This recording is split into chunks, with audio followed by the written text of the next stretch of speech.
Shri Gurudev, tout le monde. Donc je vous présente Vittala et Rukmini.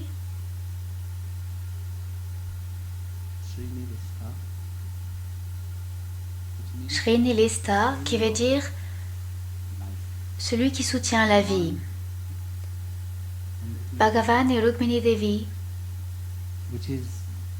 qui sont l'essence de notre vie, l'essence de toute la vie en fait. Et ici, Bhagavan rappelle que ce n'est que lui, que cette vie elle-même vous a été donnée seulement en service envers lui. Quelle chance! Vous savez, nous parlions plutôt quelle chance c'est d'être un bhakta, de devenir le dévot du Seigneur suprême lui-même. Car vous pouvez devenir quelqu'un dans ce monde, mais le bhakta est très rare, très difficile en réalité. Et surtout pour servir Shri Hari lui-même. Et aujourd'hui, il vous a donné la grâce, il vous a tous bénis. Et vous voyez comment ses grands yeux vous regardent. Faites attention. Mais il est rempli de pitié.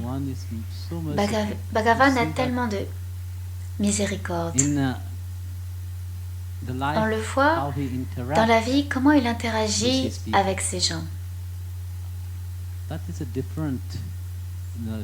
C'est différent, comme on parlait plutôt des races. Avec qui je parlais? C'est Prithu qui parlait des races, non? Ou Mayuren? Oui. Seul un bhakta peut comprendre cela. Ce ras qui dérive de la bhakti, personne ne peut le comprendre. Ce qui se passe à l'intérieur de vous, seul vous pouvez le comprendre. Vous pouvez en parler à quelqu'un d'autre, mais il ne le comprendra pas. C'est comme si vous disiez à une personne qui est aveugle de regarde ce magnifique coucher de soleil. Cette pauvre personne n'a jamais vu un coucher de soleil. Et probablement qu'il n'en verra jamais. Et donc dans son mental, il ne peut que imaginer. Mais ce ras que Bhagavan vous fait sentir tous, juste un aperçu, quand vous étiez tous en train de danser. Vittal, Vittal. Quelle joie il y avait. Et c'est ce qu'on a dit dans le darbar de Vittala. Il n'y a que de la joie. Il y a de la joie, il y a du rire, il y a de la danse. Ce n'est pas... Vous voyez, notre Dieu n'est pas un Dieu ennuyant. C'est un Dieu qui a la vie. Et il sait comment profiter de la vie. Car c'est la chose la plus précieuse. Et il n'y a rien d'autre qui soit précieux. On donne de la valeur aux choses à l'extérieur et on dit que cela est précieux. Mais en fait, non, ce n'est pas précieux. Ils sont d'ici et ils resteront ici. La chose la plus précieuse, c'est cette vie elle-même.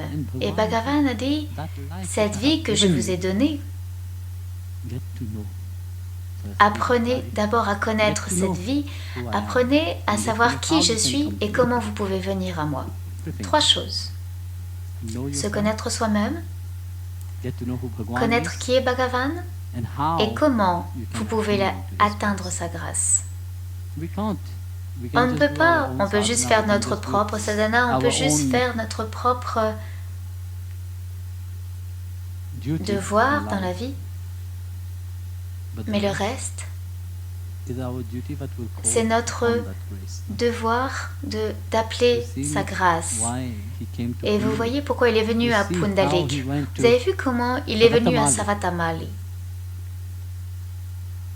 Et de cette façon, de nombreux saints ont eu le darshan de Bhagavan. Mais la chose la plus importante, c'est cette bhakti, ce dévouement, cet amour, car sans amour, vous ne pouvez pas le connaître. Sans amour, la bhakti ne grandira jamais. Et sans la bhakti, l'amour ne grandira jamais. Mais la bhakti de nos jours, les gens l'ont de tellement de façons. La bhakti veut dire se dévouer soi-même. Comment? Le monde est dévoué à tellement de choses à l'extérieur. Vous êtes dévoué aux mauvaises choses, vous vous dédiez aux mauvaises choses, vous êtes dédié, vous êtes esclave de votre travail. Cela ne veut pas dire que vous ne devriez pas travailler. Dans le Chandelier Bhakti Sutra, Sandilya Rishi a dit que non, Bhagavan a dit que vous devez travailler. Bhagavan dit que vous devez faire votre travail, vous devez travailler. Mais le fruit de votre action ne dépend pas de vous. Savez-vous ce qu'est demain? Vous ne savez pas ce qu'est demain. Vous pouvez présumer ce que sera demain. Et de cette façon, il a dit, combien de personnes sont-ils attachées dans la misère de cette façon? Ils s'inquiètent du lendemain. Un lendemain où vous ne savez pas si cela se produira ou pas. On ne sait pas.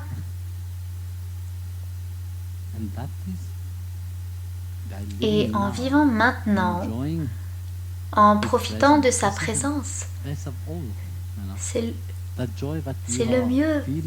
Cette joie que vous sentez à l'intérieur de vous, tout le monde ne la comprendra pas. On voit beaucoup de personnes. Il y a beaucoup de personnes qui viennent et bien sûr, et c'est sûr, ils vous regardent de façon très bizarre maintenant. Mais ils ne peuvent pas comprendre le cœur d'un dévot, car lui seulement, même vous, vous ne comprenez pas votre propre cœur. Vous savez ce qui se passe à l'intérieur de vous. Peut-être que vous vous dites que, mon Dieu, je deviens fou. Combien d'entre vous ont pensé cela? Ouais, vous voyez. Et donc, tout le monde dans sa vie, lorsqu'on arrive à un certain moment où j'ai l'impression que je deviens fou, mais nous devons être fous pour l'aimer. C'est là où être follement amoureux vient, non? Vous ne pouvez pas l'aimer de façon superficielle. Soit vous vous donnez pleinement, ou vous ne le faites pas. Il n'y a pas de partiel. Il n'y a pas de « oh, je l'aime 10%, mais il réciproquera également ce que vous avez à l'intérieur, car il vit à l'intérieur de votre cœur. Et c'est pour ça qu'il demande un plein abandon. Sharanagati, c'est le plein abandon. Ce n'est pas juste un mot, ce n'est pas juste quelque chose dit « ok ». Comment dire? C'est juste pour quelques personnes seulement. Non. Bhagavan donne à chaque personne, mais tout le monde ne peut pas le recevoir. Il appelle tout le monde, mais tout le monde ne peut pas l'entendre. Lorsque Bhagavan jouait la flûte à Vrindavan, quel que soit l'endroit où il jouait, les gopis l'entendaient. Vrindavan n'est pas un petit endroit. Vous avez été à Vrindavan, vous avez vu à quel point c'est grand. Et où que soit Bhagavan à jouer de la flûte, les gopis, peu importe où elles étaient tellement au même diapason que lui, elles pouvaient entendre la flûte. Où est-ce qu'elles entendaient la flûte? Ici? Non, elles entendaient la flûte de l'intérieur de leur cœur. Et cette même flûte, de cette même flûte, Bhagavan vous a appelé. Et c'est pour ça que vous êtes venus.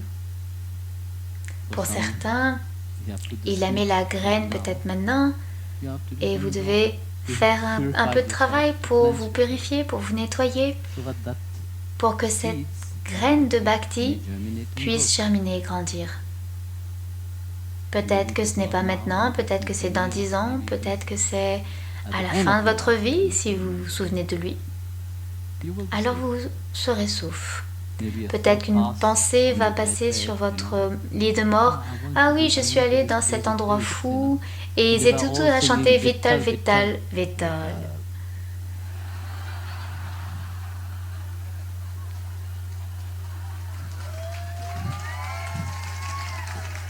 Quelle grâce, non?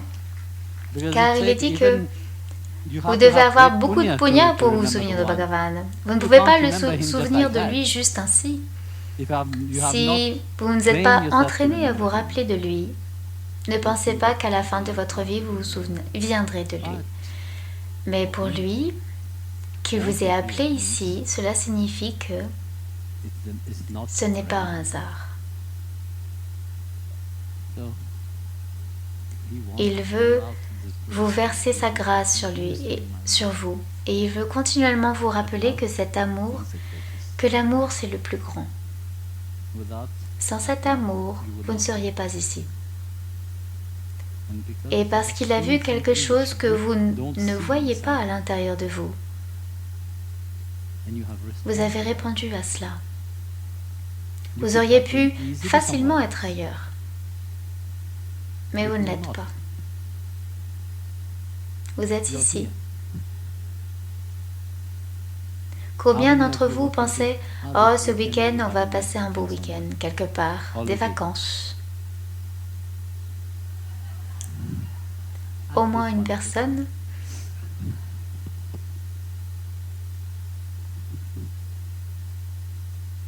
Peut-être que vous ne le dites pas. Mais c'est ce que je vous disais, comment tout est planifié. Le 13, Ashadi, Barkari, vous savez, ils ont commencé à marcher vers Pandharpur. Imaginez, avec vous tous en train de chanter Vittal, Vittal, Vittal, il y avait des millions de personnes maintenant qui marchent vers Pandharpur et qui chantent Vittal, Vittal. Imaginez ce que cela fait dans ce monde. Vous voyez, on ne peut pas changer le monde. Même si on dit que oui, on peut changer ce monde, on ne peut pas changer le monde. Beaucoup ont essayé de changer le monde.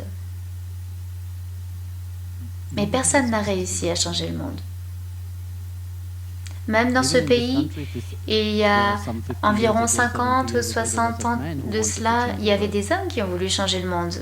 Mais il n'a pas réussi. Et comme lui, il y en a eu beaucoup comme lui. Et on peut penser que, bien sûr, ils ont quelque chose. Mais vous ne pouvez pas. Le monde ne peut changer que par le nom sacré. Cette vibration quand tout le monde chante Vittal, Vittal, Vittal. Vous savez ce qui se produit dans ce monde, ce qui se produit dans cet univers? C'est la grâce de Bhagavan. Maintenant, aujourd'hui les prières sont terminées, on va faire Sharanagati, Sharayanati. Ah, ils vont aller le mettre au lit. Et vous irez également dormir. Et demain matin, on commencera à 4 heures du matin pour réveiller Bhagavan. Supravatam.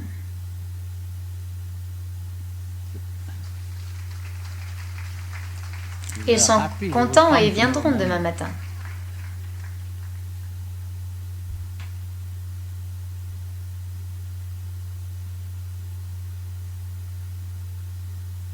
Et je voulais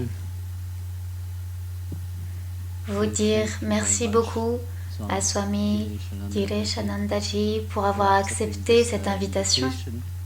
Il est de Brahmarishi Ashram et c'était vraiment adorable. L'année dernière, quand je suis allée aux Pays-Bas, Swamiji avait organisé tout un programme dans son ashram. Donc, on vous dit bienvenue, Swamiji. Il y a une grande personnalité, Mohanji, qui nous nous sommes rencontrés il y a longtemps à la Kumbh Mela. Et en décembre, j'ai rencontré Mohanji et je lui ai dit que je lui ai parlé de l'inauguration du temple et il a gentiment accepté de venir nous rendre visite. Donc merci beaucoup, Swamiji.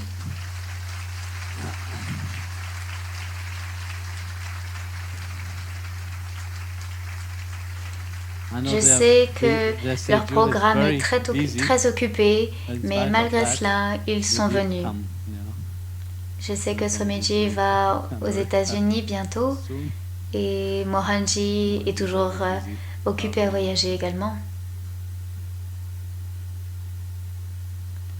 Donc,